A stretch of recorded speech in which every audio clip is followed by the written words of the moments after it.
Dan yang menariknya adalah beliau seorang influencer TikTok nih teman-teman. Nah ini saya ingin tahu nih ceritanya seperti apa. Kita langsung aja cerita. Bertemu orangnya. Assalamualaikum. Waalaikumsalam warahmatullahi Gimana kabar Kak wabarakatuh. Lisa? Alhamdulillah Insya sehat. Allah sehat. Alhamdulillah. Sebelumnya terima kasih Kak Lisa atas waktunya. Tadi sempat rintik-rintik hujan, bela-belain ketemu kita. Masya Allah kita senang banget nih sama Kak Lisa. Nah, Kak Lisa, kita ingin tahu nih apa Kak Lisa ini dulunya seperti apa sih sebelum kenal Islam nih Kak Lisa yang sebagai seorang Buddha ini kehidupannya seperti apa gitu?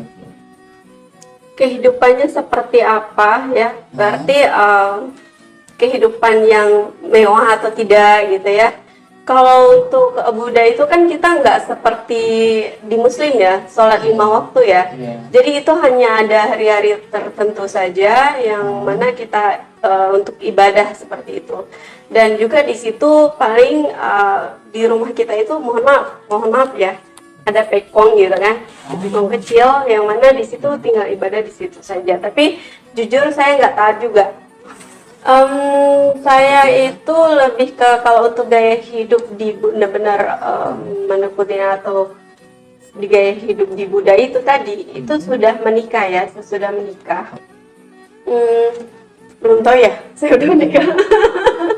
Jadi saya udah menikah dan 4 anak seperti itu. Jadi karena memilih Islam itu tadi saya terusir yang tadinya saya mohon maaf untuk kehidupan bisa dikatakan berkecukupan, saya juga nggak bisa nyetir jadi kemana-mana itu pakai supir.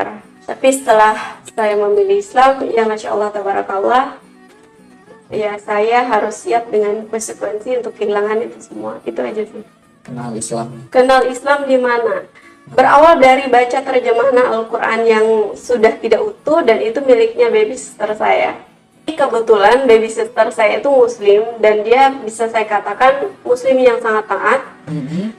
Puasa Senin Kamisnya Masya Allah gitu nggak pernah bolong, terkecuali kalau lagi datang bulan atau liburan, ya namanya wanita itu kan ada hari istimewanya seperti itu ya. Jadi di situ dia juga rajin sekali membaca Al-Quran. Dulunya saya pikir anak ini kenapa sih dan nggak pernah buka jilbab loh. Saya ilfil banget. Jadi ilfil banget, tapi saya tidak melarang itu gitu. Nah, jadi di situ setelah dia tidak lagi ke tempat saya, mungkin dia juga merasa tidak nyaman ya, karena di tempat kami itu tidak pernah ada yang sholat gitu kan di dalam rumah itu dan hanya dia sendiri. Dan sekarang saya juga baru pahami bahwasanya lingkungan bukan faktor penentu tapi faktor pendukung. Jadi siapa lingkungan kita maka kita jadi seperti itu. Mungkin dia di situ merasa tidak nyaman atau merasa berkurangnya iman dia, akhirnya dia tidak lagi kerja di tempat saya tapi Al-Qur'annya dengan secara yang tidak utuh itu tadi karena saking lamanya disimpan udah dimakan tikus tengah. Nah, itu tinggal di situ. Jadi berawal dari baca terjemahan dari Al-Quran itu gitu. Nah, karena tidak ada buku lagi yang dibaca, waktu itu kan pandemi ya, 2020. Nah, jadi kalau misalnya kita mau keluar gitu, itu apalagi kayak di Gramedia mau ke mall beli buku, itu kan protokolnya ketat juga ya dulu ya waktu pandemi ya. Dan jujur saya bukan penduduk masyarakat yang taat aturan juga. Saya tidak mengikuti protokol itu semua, jadi nggak bisa masuk mall tuh ceritanya. Ya udah satu-satunya buku yang belum saya baca, padahal buku itu 1 lemari loh saya. Ya itu udah habis semua. Jadi itu satu-satunya buku yang belum saya baca. Ya udah saya baca gitu sampai habis. Masya Allah. Ngerti nggak pada saat itu? Nggak. Sedang membaca apa itu? Nggak tahu. Wah, ini menarik nih.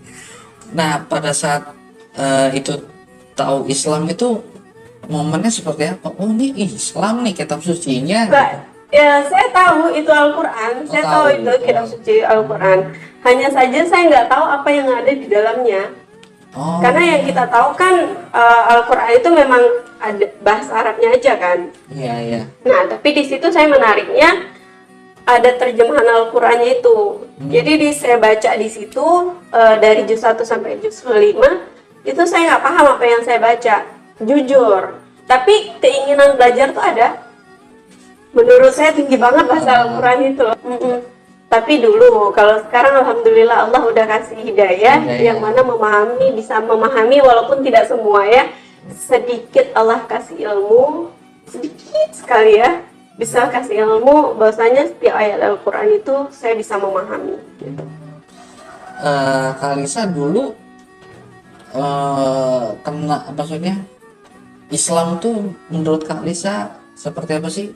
Islam tuh diasosiasikan Kak Lisa tuh seperti apa dari omongan Radikal ya. radikal? Lebih sering kita dengar itu radikal ya. Radikal. Terus tuh kadrun lah, apalah segala macam, pokoknya yang tidak positif yang sering saya dengar. Kata yang sering kalian dengar itu adalah yang negatifnya ya. Yang negatif-negatif itu banyak sekali di luaran sana gitu. Apalagi apalagi di lingkungan saya yang non muslim kan. Bahkan saya sempat juga dilarang untuk berteman dengan yang muslim kan gitu. Panjang ya ceritanya ya. Oke. Nah, jadi kenapa sih memilih Islam gitu kan? Kenapa sih Islam itu bagus? Karena yaitu tadi saya membaca terjemahan Al-Qur'an itu tadi dari juz 1 sampai juz 5 sampai juz 9 tuh saya baru paham. Terus saya tuh nggak ngerti bahasa Al-Qur'an itu terlalu tinggi, tapi niat hati saya tuh kok rasanya pengen banget nih belajar nih. Apa sih ini kok indah banget kayaknya nih di sini nih gitu kan. Nah, terus saya baca di Google, cari tahu nih setiap terjemahan arti-artinya itu, maksudnya tafsirannya ya. Jadi setiap surah itu kan ada mengandung makna di situ. Jadi setiap surah ini nih maksudnya apa sih? Bercerita tentang apa sih? Kenapa sih dinamakan surah ini? Gitu. Nah, jadi di situ saya cari tuh semuanya. Terus juga kalau misalnya saya capek baca, saya dengar video ceramah-ceramahnya Ustadz itu, termasuk juga Ustadz Adi Hidayat ya, Ustadz Hanantaki. Jadi saya ngefans sama mereka karena itu orang-orang pertama yang saya lihat waktu belajar itu. Seperti itu. Jadi udah capek nonton, saya dengerin audio sampai ketiduran biasanya kayak gitu. Itu 2022 itu gencar banget pokoknya haus akan ilmu banget kemarin. Ini ceritanya kayaknya meloncat-loncat, saya agak kurang ngerti kalau cerita loncat-loncat kayak gini. Bersyahadat itu saya cari sendiri tempat. Pertamanya kan udah praktek sholat ya. Iya. Udah praktek sholat, ternyata sholat saya masih kadang kurang sempurna ya, karena nggak ada gurunya. Hati-hati ya kalau misalnya belajar, jangan nggak ada gurunya nanti nyasar. Jadi kayak gitu. Jadi di situ saya belajar itu ternyata wudhunya saya, cara wudhu itu masih tidak sempurna, masih terbalik-balik seperti itu. Nah, saya ke masjid, saya diusir dari masjid juga pernah. Ya karena penampilan itu tadi. Karena penampilan itu tadi tidak menutupi dengan seharusnya, sedangkan itu tempat suci, tempat ibadah, dan saya terbiasa tempat ibadah yang itu nggak harus pakai tertutup kan. Nah, jadi pergi pakai dengan cara yang seperti itu. Jadi pergi dengan pakai mini dress ya, terus pakai jas, blazer. Ya seperti itulah. Jadi mungkin marbot masjidnya lihat saya itu, ini kok mau pergi ke masjid kayak pamer aurat gini ya gitu ya, mungkin kayak gitu ya. Jadi tuh disuruh tunggu keluar. Dia bilang, Mbak tunggu ke sana aja, dia bilang gitu kan, tunggu ke sana aja. Pak, saya mau sholat loh. Saya bilang kan gitu, karena saya nggak bisa sholat kemarin. Jadi makanya saya cari masjid itu supaya bisa berjamaah. Waktu itu tuh, jadi kalau sholat asar 4 rakaat, sholat zuhur 4 rakaat, itu saya masih kurang tahu, masih kurang ingat. Maghrib 3 rakaat, itu masih kurang ingat gitu. Jadi salah satunya caranya ya dengan saya ke masjid itu tadi gitu. pergilah ke masjid itu, diusir tuh ada 2 atau 3 kali saya yang usir dari masjid karena penampilan itu tadi. Tapi ya itu tadi, saya nggak menyalahkan marbot masjidnya juga, ya, nggak menyalahkan marbotnya juga. Kesalahan itu dari diri saya, ya karena saya belum paham, ya, karena ketidaktahuan, karena kebodohan diri saya sendiri itu tadi. Nah, cuma yang agak kemarin sedikit ada rasa sedih di hati saya saat marbot masjid itu mengusir saya bilang saya mau sholat Pak, saya bilang gitu, karena saya takut ketinggalan, saya takut nggak tahu rakaatnya. Dia bilang, kok sholat pakai kayak gini gitu kan, sholat pakai kayak gini, udah. Dia langsung ke dalam, tunggu sebentar ya, ke dalam, terus ngambil sarung, saya disuruh pakai sarung di depan itu, di depan masjid. Jadi tuh, kok harus gitu sih gitu, harusnya kan masuk aja ke dalam, Kak, ini sarung kakak pakai, kan gitu ya, ini sarung kakak pakai, atau kasih saya mau kena atau apa, dan tegur saya di dalam itu, jangan di depan orang, itu depan orang rame loh, itu bukannya menegur atau mengingatkan, tapi itu mempermalukan menurut saya ya, tapi nggak tahu, teman-teman bebas berasumsi masing-masing ya teman-teman ya, seperti itu. Nah, pada saat itu Kak, selain itu hambatan, rintangan yang paling heroik, yang paling epic pada saat memeluk Islam gitu, itu hambatan tantangannya seperti apa sih Kak?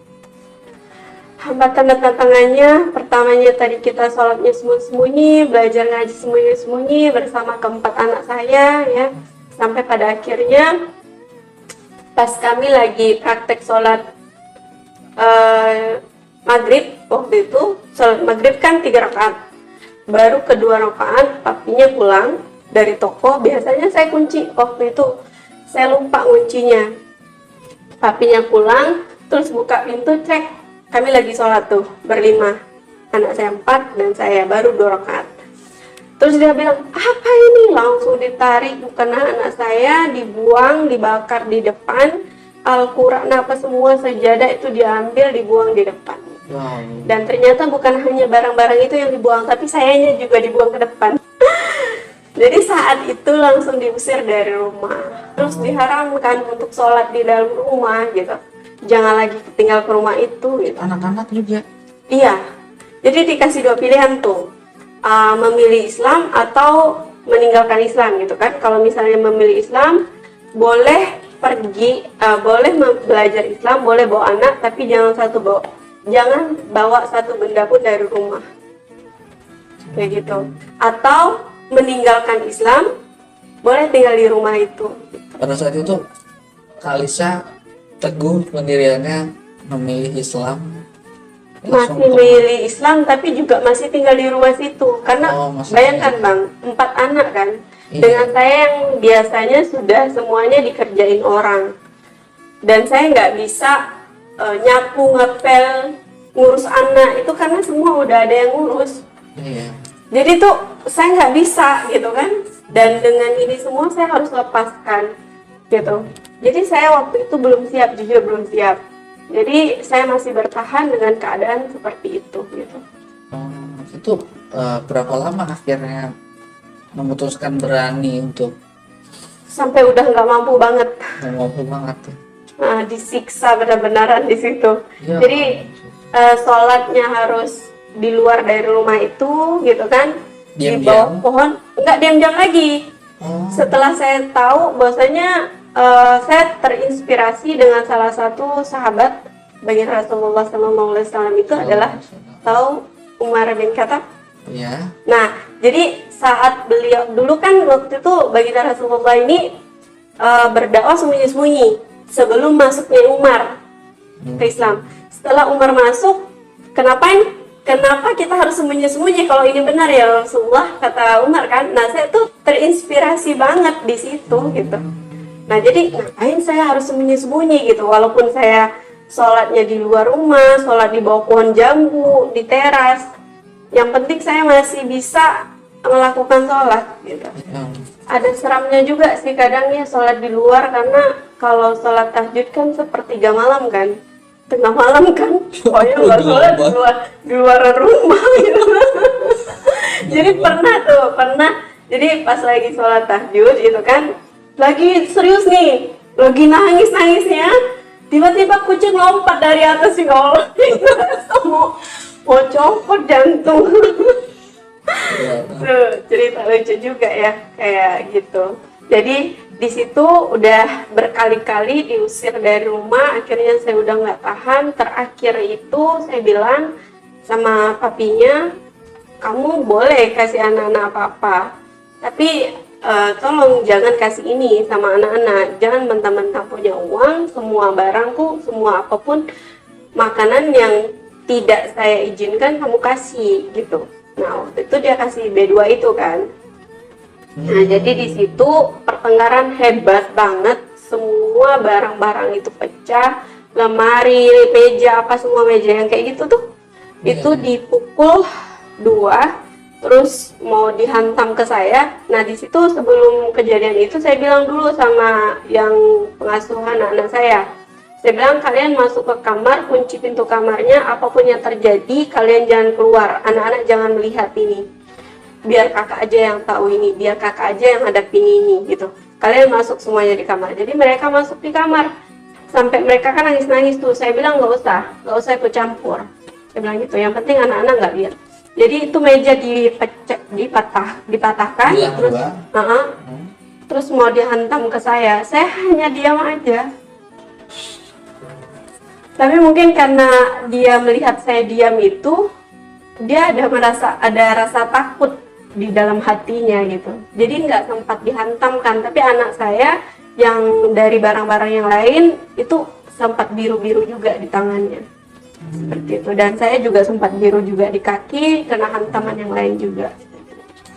Di kaki dan di tangan. Nah setelah itu karena udah nggak tahan, diusir tuh dari rumah. Saya sempat juga panggil kakaknya untuk menasihati adiknya, tapi ternyata responnya tidak terlalu gimana gitu, tidak seperti yang saya harapkan. Ya udah, akhirnya di situ saya udah nggak tahan sekali, barang kami dibuang, pakaian saya dibuang di depan. Yang tadinya tuh ada nggak sih orang kasihan sama kita, tapi ternyata nggak ada ya. Ya itulah cara Allah gitu kan. Orang tuh lewat-lewat aja pakai motor, barang kita tuh dibuang semua. Dan itu akhirnya ya udah, mungkin inilah waktunya ya Allah. Oke, kuatkan hati saya pulang. Saya bilang gitu. Saya telepon bapak saya nangis-nangis, Pak, saya mau pulang. Saya bilang, kenapa? Saya mau pulang, jemput aja. Saya pulang, mereka semua ikut pulang, anak-anak saya ikut. Kita dijemput sama bapak sampai ke sana. Saya pikir bapak saya itu tadi responnya Masya Allah, tabarakallah, bisa menghibur saya dan lain sebagainya gitu kan. Tapi ternyata dia bilang gini, kamu nih kenapa, kalau kamu mau mati, mati aja, dia bilang gitu. Dia bilang kayak gitu kan. Tapi saya di sini mikirkan anak kamu, karena tidak boleh bawa apa-apa kan. Setidaknya kamu bawa satu benda, kata bapak saya. Bawa satu mobil, bapak saya bilang gitu.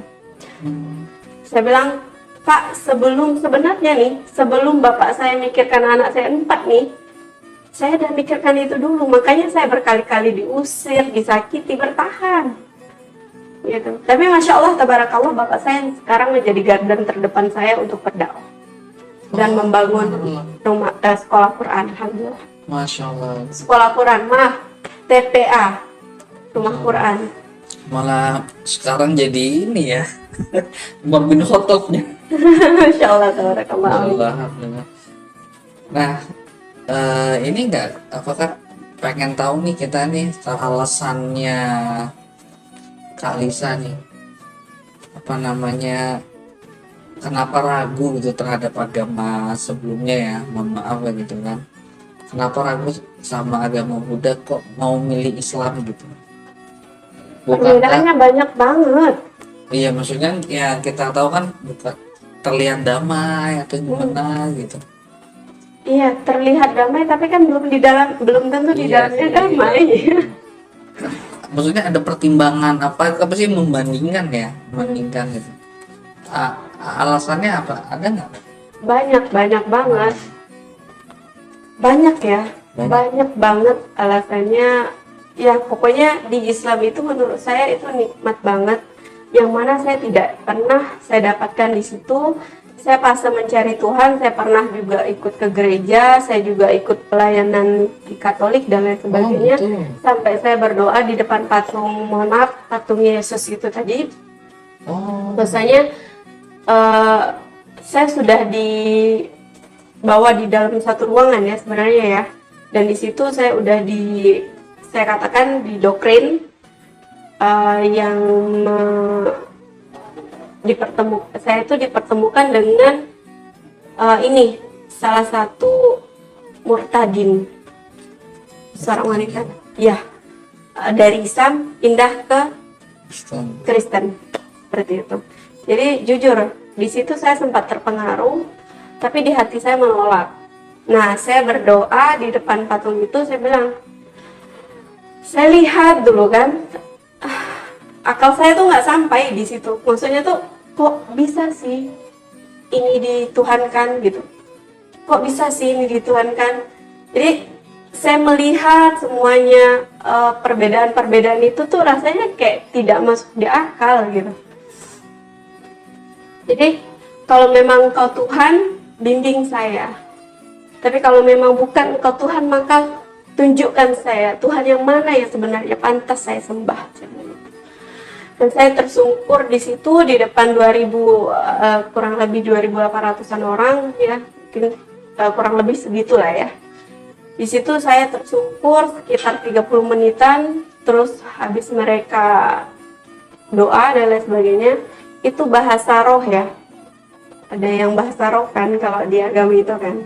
Nah, jadi habis itu mereka langsung dekap saya, peluk saya, mereka juga ikutan nangis, kata mereka, Lisa, kamu beruntung, Roh Kudus memasuki kamu. Dia bilang itu, kamu orang pilihan, Roh Kudus memasuki kamu. Dia bilang gitu. Justru sebenarnya saat saya tersungkur itu, saya mendapatkan petunjuk yang sebenarnya bahwasanya Tuhan yang ini yang pantas saya sembah gitu. Islam. Betul. Malah menemukannya di dalam Depan patung. depan patung. Betul. Nah, kemudian perjalanan mengenal Islam dan masuk Islam tadi yang kita dengarkan, yang juga Kak Lisa juga mendapatkan tekanan dari keluarga gitu. Nah, kok Kak Lisa kok bisa kuat gitu? Mungkin Allah ya. Saya sih sebenarnya lemah, saya lemah banget, tapi Allah yang menguatkan hati saya. Jadi setelah dari rumah bapak itu kan nggak nyaman tuh selama 2 minggu. Iya.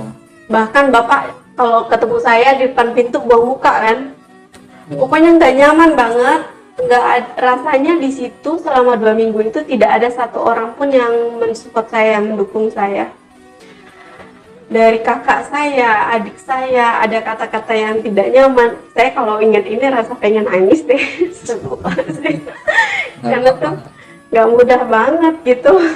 Jadi dari kakak saya, adik saya ya, satu-satunya orang itu yang tidak memberikan respon yang tidak baik itu hanya mama saya. Jadi selama 2 minggu itu saya mengurung diri saya dulu. Setelah itu saya pikir kayaknya nggak bisa lah kayak gini nih. Saya mau kerja, saya mau titipin anak saya ke kakak saya, tapi ada kata-kata yang membuat saya juga tergores hati saya di situ.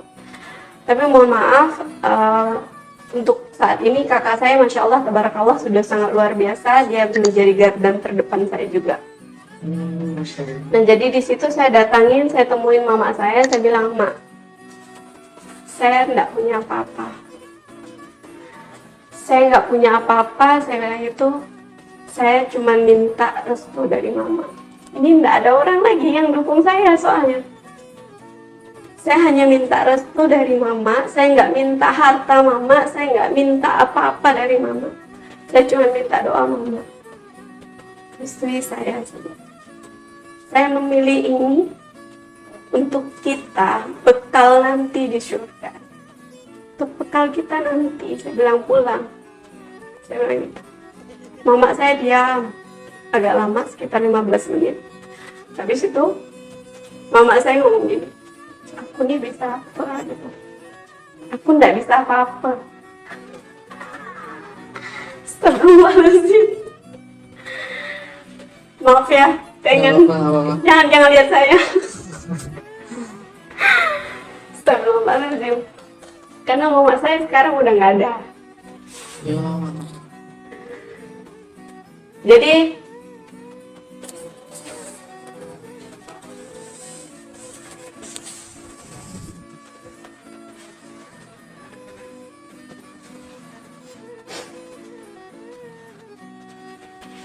aku ini bisa apa, kata mama aku.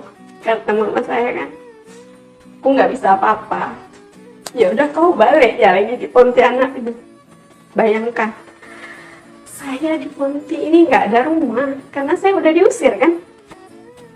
Dan saya punya anak 4. Di rumah sana nggak diterima, di rumah sini saya juga tidak diperlakukan dengan baik, barangnya seperti itu, tidak disupport. Jadi bismillah, dengan berbekalkan doa dari mama, restu dari mama, saya balik ke Ponti. Saya ngekos dengan kamar yang ukurannya 2x3, 4 anak. Di situ makan, di situ tidur, di situ masak, di situ semuanya beraktivitas. Dan saya baru tahu ternyata kalau ngekos itu harus bayar dulu, baru tinggal. Belum pernah ngekos malah. Betul. Betul ya. Jadi setelah itu pun ya itulah rencana Allah ya, cara Allah juga menolong saya. Saya ngekos setelah 2 minggu, yang punya kos itu baru nagih. Kak Lisa, dia bilang, udah ada belum uang kosnya? 2 minggu. Oh, kenapa udah ditagih? Saya bilang kan belum sampai waktunya saya masuk di sini. Iya kak, harusnya bayar dulu. Oh, kok nggak bilang dari kemarin? Masya Allah. Jadi habis itu saya pinjam uang sama teman saya, dan alhamdulillah juga Allah mudahkan saya bayar kosnya di situ. Saya sambil kerja, dikarenakan saya tidak bisa mengurus anak, saya tidak terbiasa untuk nyuci dan lain sebagainya. Jujur itu benar-benar, kalau nyuci itu orang sikat-sikat ya saya kocok-kocok aja karena tidak terbiasa itu tadi. Iya. Jadi udah itu di situ. Saya masih ambil orang lagi untuk handle itu. Oh, gitu. Padahal keadaan saya nggak punya uang. Tapi dikarenakan saya sudah terbiasa seperti itu, saya nggak bisa. Nggak ada orang yang membantu saya untuk mengerjakan hal itu. Sampai sekarang.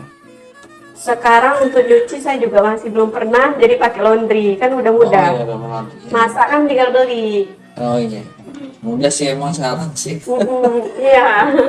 Apa penting makan tinggal beli cepet gitu kan. Ya, yang nggak bisa tuh cuman posisi istri dan suami digantikan itu nggak bisa.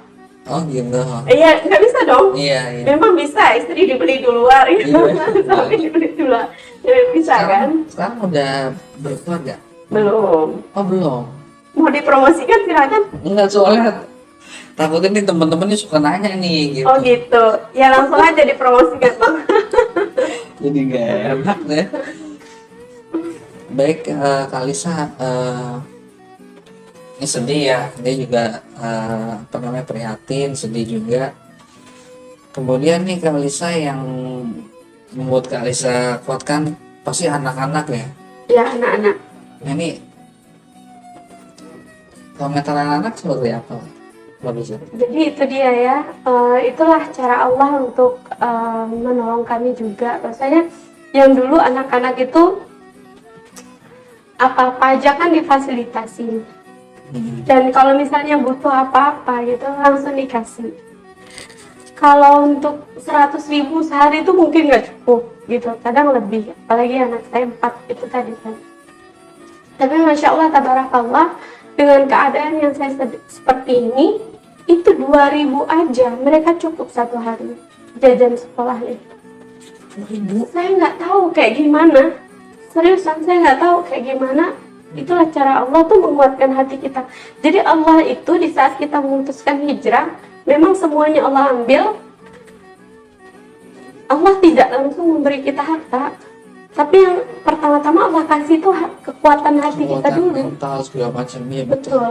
Nah, jadi saya pernah waktu itu anak-anak saya tidur dalam keadaan lapar. Jadi jam 9 malam, anak saya yang cowok nomor 3 itu bilang gini, "Mami, Koko lapar. Koko mau makan." Saya bilang, "Ini mohon maaf ya, nggak ada apa-apa nih kita nih," bilang gitu kan. "Tapi masa ini aja Mami, masa mie aja," dia bilang gitu. "Kita beli mie, nggak ada toko buka nak." Saya bilang gitu, "Toko udah tutup semua, toko masih ada buka. Dan yang jual makanan di luaran banyak, di Pontianak nih susah apa sih cari makanan, 24 jam pun ada yang jual makanan, ya kan."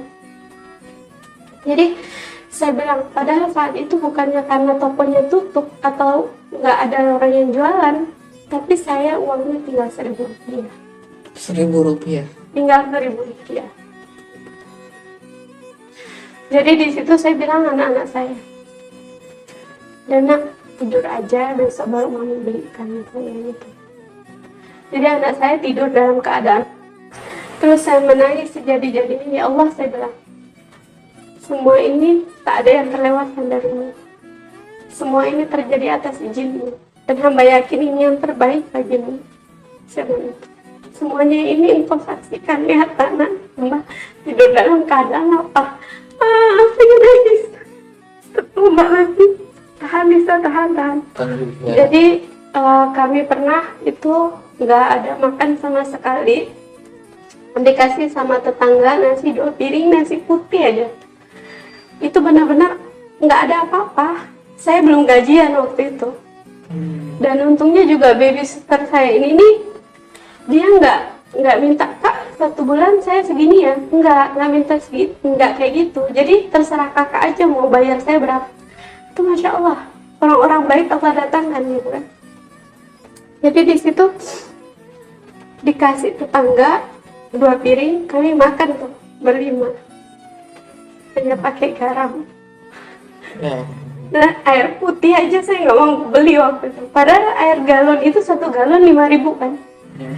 Karena uang tinggal 1.000, mau beli galon aja nggak bisa. Akhirnya saya tadah air keran itu di jerang dulu untuk kami minum. Dan itu tadi juga pas anak saya tidur dalam keadaan lapar, saya minta sama Allah, "Ini saksikan ya Allah, saksikan." Saya bilang gitu. Dan Masya Allah, tabarakallah, itulah Allah tidak tidur ya.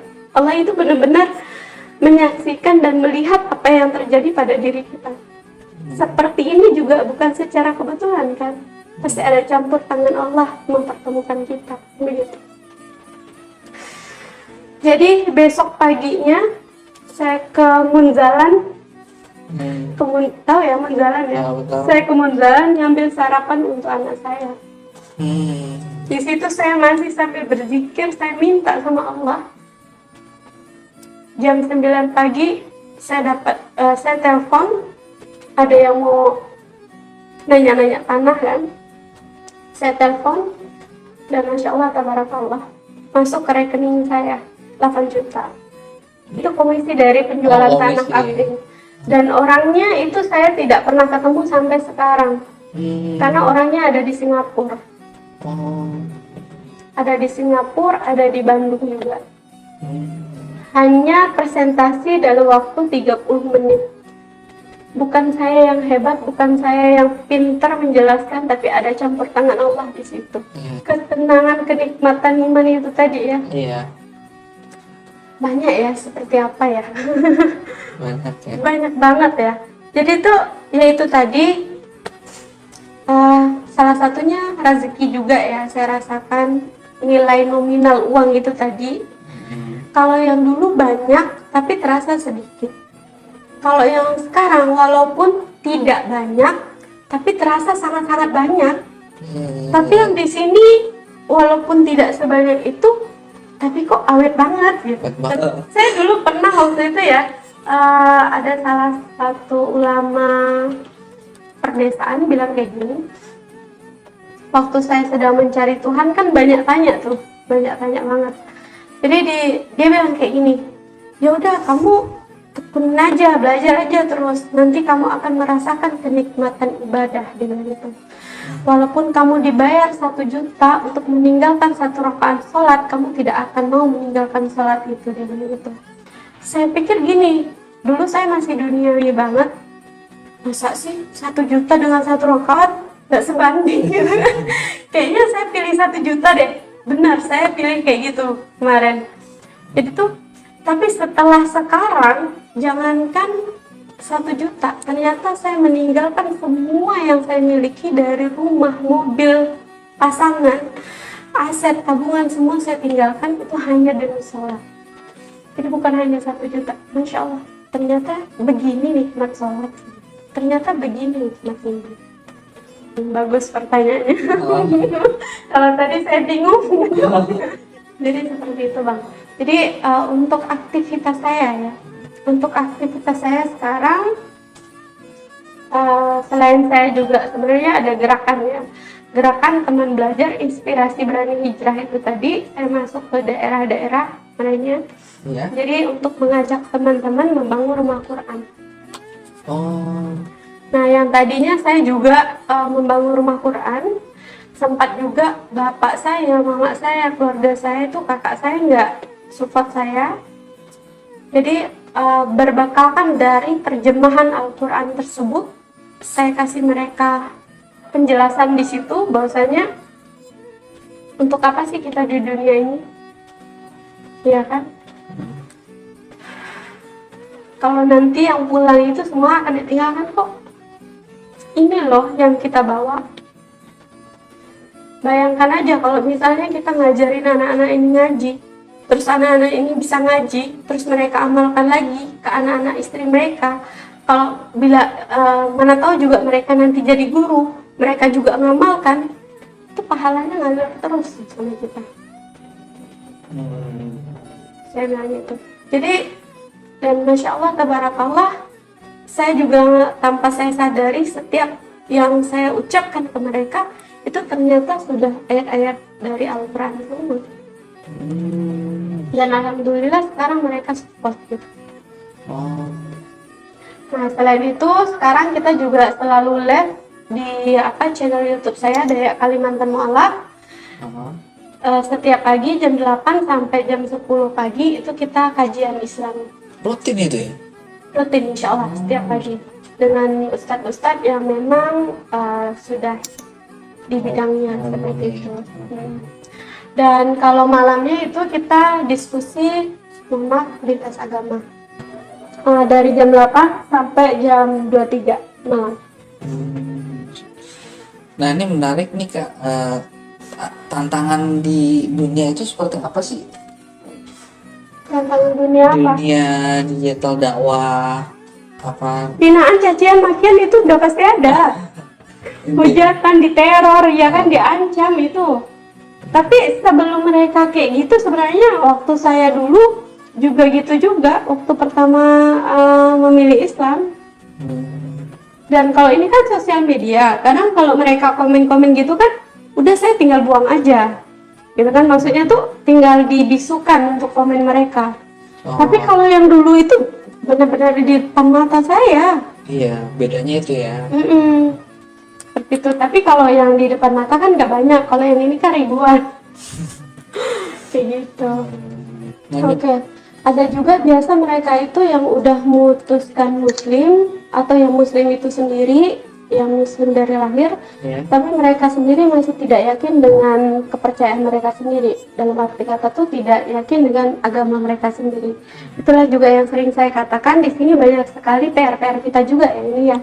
Banyak sekali orang Islam tapi tidak berislam. Apa sih itu Kak Lisa? Mereka itu Muslim tapi mereka tidak tahu dengan kitab mereka sendiri. Mereka bisa mengaji tapi tidak tahu apa yang mereka baca. Jadi itu saran saya, mengaji dan juga kalau bisa baca terjemahannya agar tahu apa yang kita baca. Seperti itu. Dan juga orang yang di luar sana, non-muslim itu melihat bukan kitabnya. Padahal kalau kita mau melihat satu kaum, itu lihatlah kitabnya, bukan kaumnya, bukan orangnya. Tapi orang yang di luar sana, belajar dari pengalaman saya sendiri, saya juga melihat itu bukan Alkitab Islamnya, bukan Alkitab Al-Qurannya, tapi saya melihat orangnya. Nah, Islam itu seperti ini, Islam itu seperti ini. Jadi yang negatifnya itu lebih banyak kelihatan, gitu. Nah, jadi PR kita sebagai orang Islam ini, teman-teman, perlihatkanlah Islam itu tuh bahwasanya indah. Insya Allah. Islam itu indah. Ini loh yang diajarkan, dicontohkan oleh baginda Rasulullah SAW. Kita contohkan itu, kita perlihatkan itu, seperti itu. Saya juga selalu bilang bahwasanya jangan menilai orang itu ini seperti ini seperti ini. No. Jadi apapun yang kita temui itu adalah cerminan dari diri kita. Jadi kalau kita melihat sesuatu itu yang kita temui, contoh nih kayak saya ketemu abang. Saya melihat abang ini orangnya tenang, santun. Iya, tenang, santun, dan juga enak untuk berdiskusi begitu ya. Saya nggak tahu ya abang nilainya ke saya kayak gimana gitu ya. Nah, jadi saya melihat, oh ini bagus nih orangnya nih, enak nih dibawa diskusi. Itu adalah cerminan dari diri kita. Kita itu akan dipertemukan dengan orang-orang yang sama seperti kita, seperti itu. Jadi kalau kita melihat dia nggak bagus, sebenarnya bukan dia yang nggak bagus, bukan abang yang nggak bagus, tapi diri saya sendiri yang nggak bagus. Makanya saya melihat abang itu, oh ini tidak bagus nih orangnya, oh orang ini nih gini banget sih, kayak gitu kan. Nah seperti itu. Jadi dan hati-hati juga apa yang kita ucapkan. Jadi apa yang kita ucapkan itu akan kembali lagi ke diri kita. Nah ini doa saya. Saya juga masih sedang berusaha, teman-teman, yang mana untuk membangun yayasan terlebih dahulu. Setelah itu kita membangun pondok. Tapi bukan saya yang ngelola mungkin, dikarenakan saya belum siap untuk mengajar juga. Ya, saya masih sedang belajar. Paling kalau misalnya kita bangun pondok itu orang yang memang sudah berpengalaman di bidangnya, seperti itu. Dan juga harapan saya juga, ini doa saya juga, mudah-mudahan bisa membangun rumah singgah untuk mu'alaf-mu'alaf yang terusir. Amin, amin. Karena resikonya menjadi mu'alaf itu pasti diusir dari rumah. Iya. Seperti itu banyak sekali, dan termasuk saya sendiri gitu kan. Seperti itu. Jadi untuk teman-teman tadi yang muslim dan juga yang memang sudah Islam dari lahir, terus juga yang mu'alaf ya, jangan takut teman-teman. Rezeki itu Allah udah jamin. Cacing di dalam tanah Allah jamin rezekinya, semut di dalam lubang Allah jamin rezekinya. Allah bisa menciptakan langit sebesar ini tanpa tiang, seluas ini tanpa tiang. Bumi sehamparan ini itu tidak ada alasnya, Allah bisa ciptakan. Apalagi kalau cuma masukkan uang di rekening kita 1 miliar, 2 miliar, 3 miliar. Amin. Insya Allah. Itu TMDA, terlalu mudah bagi Allah. Masya Allah. Betul begitu Bang? Betul. Masya Allah. Seperti itu. Memangnya di rekening Kak Lisa sudah masuk di situ, sedang berproses. Amin. Amin, bismillah.